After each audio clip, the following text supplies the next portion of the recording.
If you're going to fly on safari, you might just as well fly with the angels. In our case, the angel Gabriel, who took us from just outside Johannesburg right into the Limpopo Valley, and a very warm welcome to Botswana. The area we're heading for is one of the largest private reserves in southern Africa. It's in the southeast of Botswana, bordering on South Africa and Zimbabwe. It comprises 72,000 hectares of very varied habitat. Although the reserve is called the Land of Giants, it actually boasts a very diverse range of animals, and at the time of our visit, September, a very dry and arid landscape, helpfully bringing the animals to any source of water they can find. One of the many areas where Mashatu has been successful is in its giraffe population. From quite low numbers in its early days, it now has a very healthy population exceeding 200, and we were to enjoy some very close encounters on our stay. All the vehicles we saw being used were open-top Land Cruisers, which offer really good all-round visibility in the undulating terrain. The wildlife, with the possible exception of the eland, who are always skittish, are generally well habituated to visitors. None more so than this beautiful leopard and her cub, who over the 4 days of our stay allowed us an insight into their lives in the bush.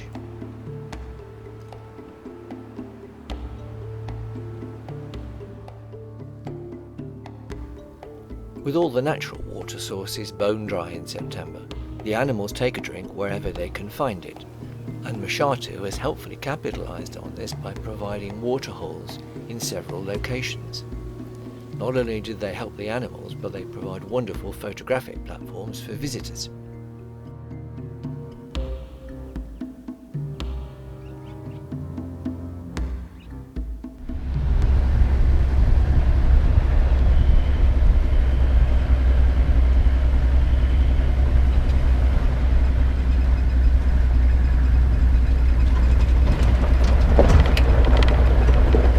Although we didn't see many lions on this trip, we did get to see other predators, including a cheetah mother and her cubs, who had obviously been successfully hunting.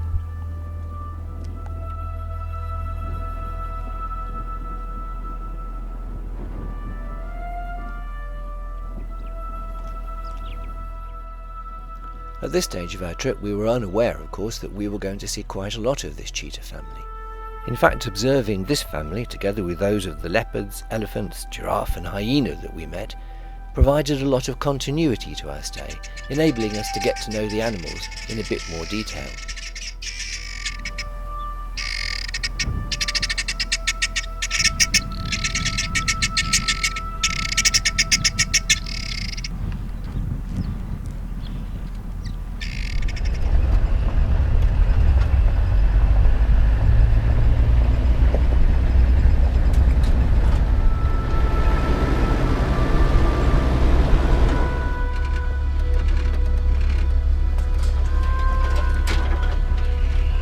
Hold on.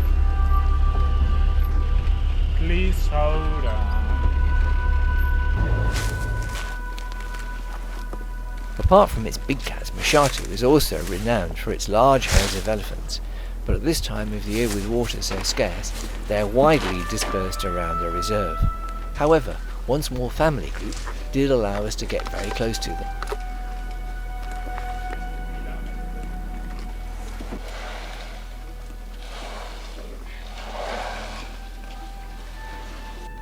For me, elephants are an endless source of fascination, particularly in the way in which they use their trunk. Given that it contains more than 40,000 muscles alone, and there are only just over 600 in the human body, you begin to appreciate just how intricate it is.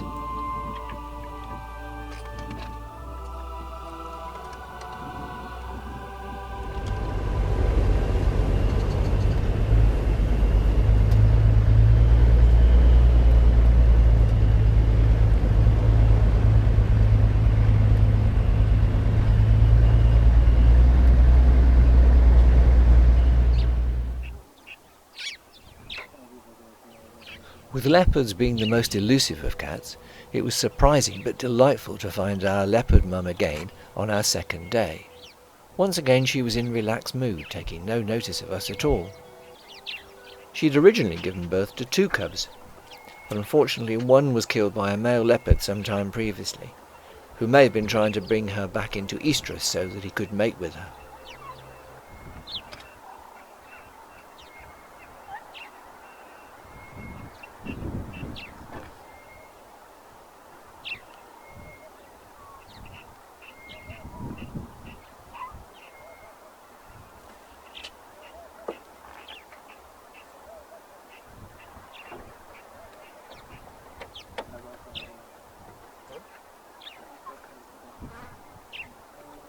This particular leopard must really be a friend of the guide. She's now sitting no more than 3 or 4 feet away from the truck, giving us a superb view while she grooms her cub.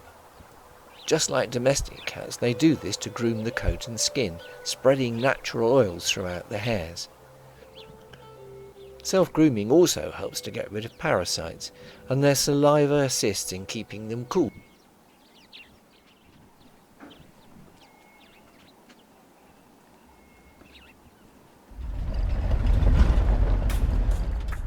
Next morning it was just getting light as we set out, with the sun peeping above the horizon.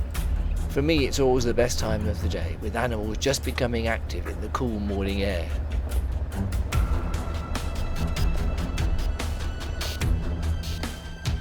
And so it was on this particular day, as we came across a small pack of wild dog, closely watching a herd of impala.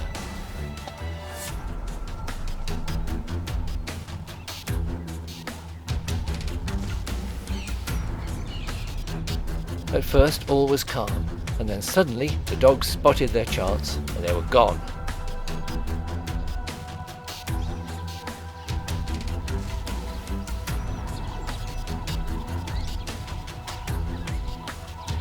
The relaxed running of the rest of the dogs in the pack seemed to suggest they'd not been successful in the hunt. But further south, down near one of the dry riverbeds, once again we came across our leopardess. Even if we hadn't seen her, the alarm calls from the guinea fowl were enough to tell us where she was. Taking no notice of our presence, it looked as if she was about to come down, although unfortunately slightly out of our sight, so we had to shift position very quickly.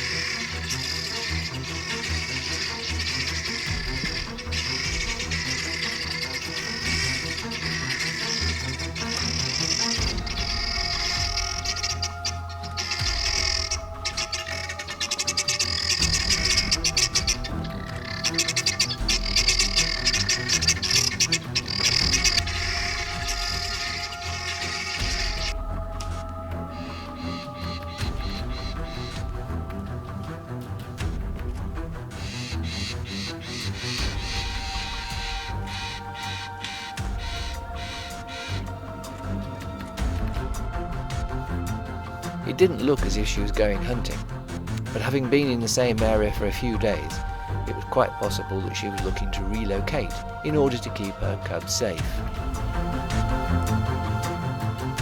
So where she went, we followed, for about half an hour or so, little knowing though that she was leading her cub into mortal danger.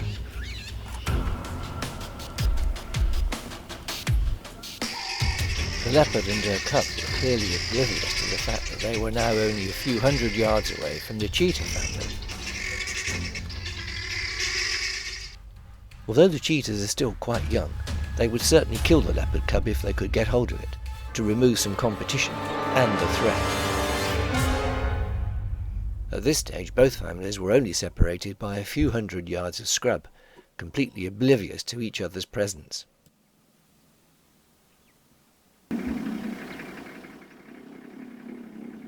It was only when the cheetahs moved beyond this tree that they realised what was happening. The young male was soon up for a fight, but his sisters and mother were being much more cautious.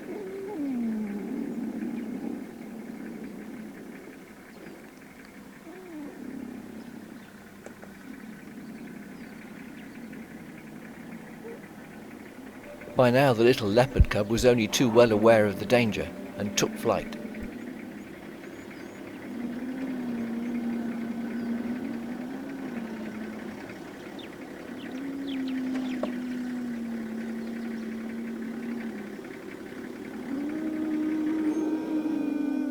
Despite the odds, the cheetahs were not really a match for the leopardess in full flight, and quickly got out of the way.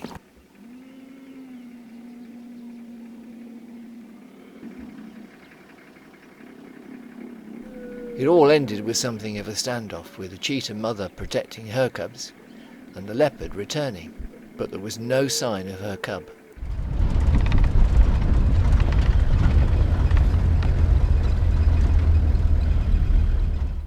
Mashatu has two superb viewing hides, part buried in the ground, so that you're able to observe the wildlife at eye level. Our first session was all about giraffe. Nothing happens quickly with these animals. Indeed, it took nearly half an hour for them to actually come down and drink. But gradually they overcame any fear they may have had, and finally these magnificent creatures came within just a few feet of us.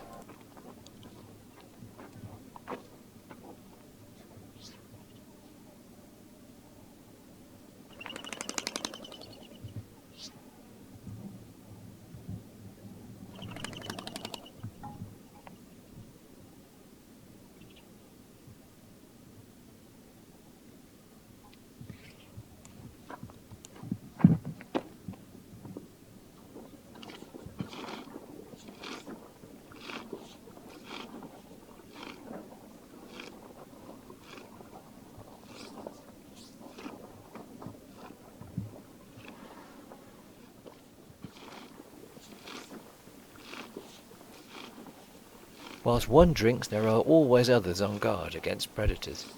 Just as well, because this hyena slipped in quite quietly without our even noticing it. Hyena are inquisitive animals by nature. Although she's avoiding the giraffe, she came and stuck her head into the hide window just to have a look at us and see what was going on. But that was as far as she got. After taking a deep sniff, she obviously didn't like the look of us and moved away.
It had been a peaceful and fascinating afternoon in the hide, but to our great relief there was a lovely surprise awaiting us on our return to camp.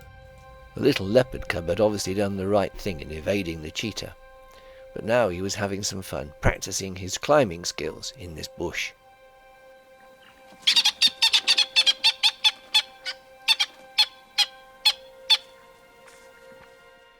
The ability to climb trees and quickly to evade predators is one of the life skills that every leopard has to learn.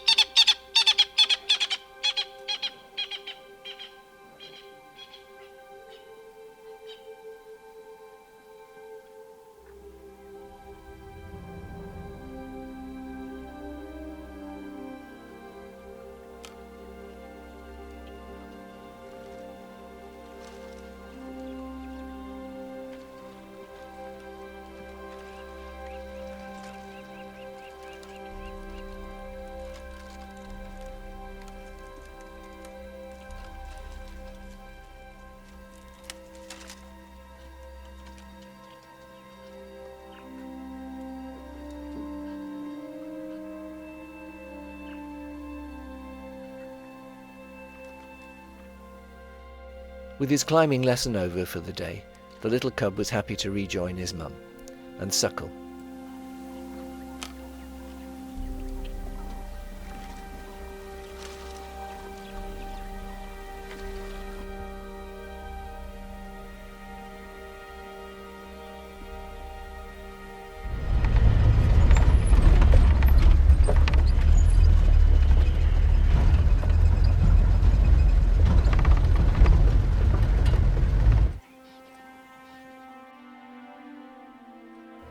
Next morning, on our way to the second hide, we stumbled across the cheetah family again, but this time in a very cold and exposed situation. Not having eaten for a couple of days, cheetah mum is on the lookout for prey.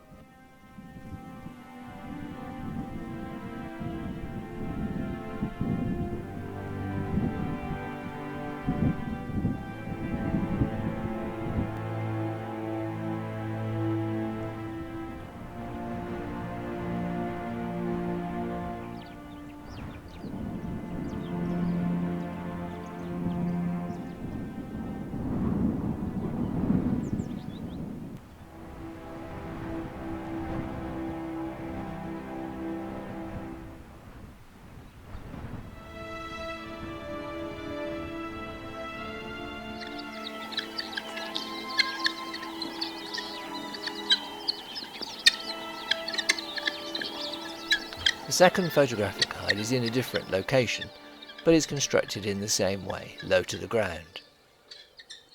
For some of the time the waterhole was dominated by the birds, guinea fowl, currachane thrush and Meaves glossy starlings. However, these soon gave way to a whole variety of animals, crowned by a wonderful sighting of the ever-skittish eland.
Considering just how camera-shy eland are, we considered ourselves very fortunate to have had this particularly good sighting. For the final afternoon's drive, we headed back towards where we'd been at the first waterhole. And there we found the hyena, this time with her 2 cubs at the den. Hyena are not always the most popular animal to see, and that's because most people think of them as scavengers. But of course they're actually very efficient predators in their own right.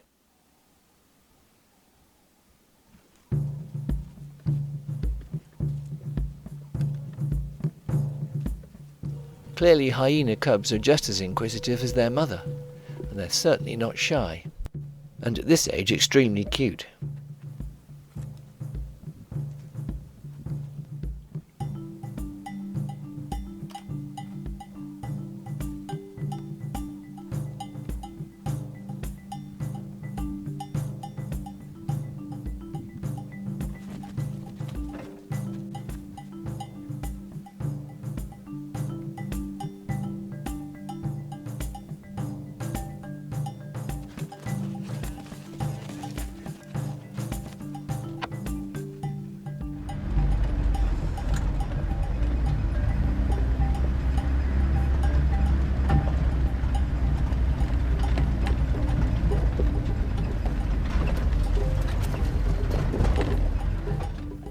Even as the light was fading, Mashatu put on a final show for us down one of the drier riverbeds, with a rolling wave of baboons and mongooses, mostly banded, looking for water.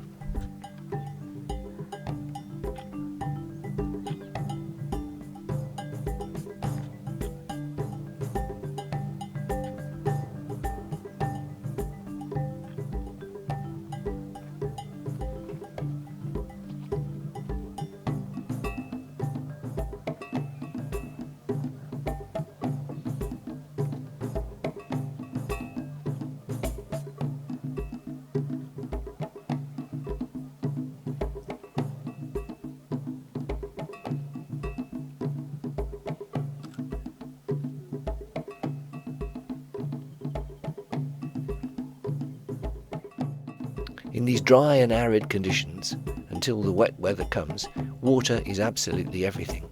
But obviously these animals know exactly where they're going.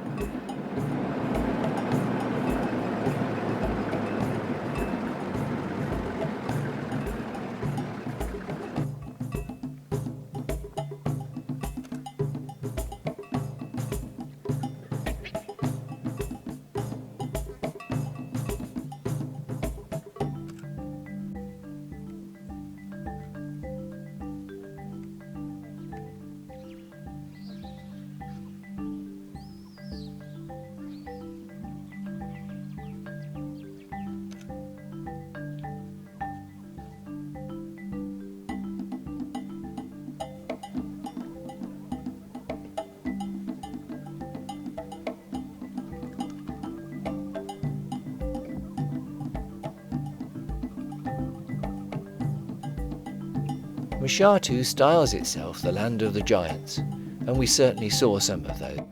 But Mashatu has a lot to offer besides, not only in the variety of terrain, but also in the diverse range of animals. We've been lucky enough to travel to Africa on many occasions, but I would rate the leopard sightings, particularly at Mashatu, as some of the best we've ever had in southern Africa.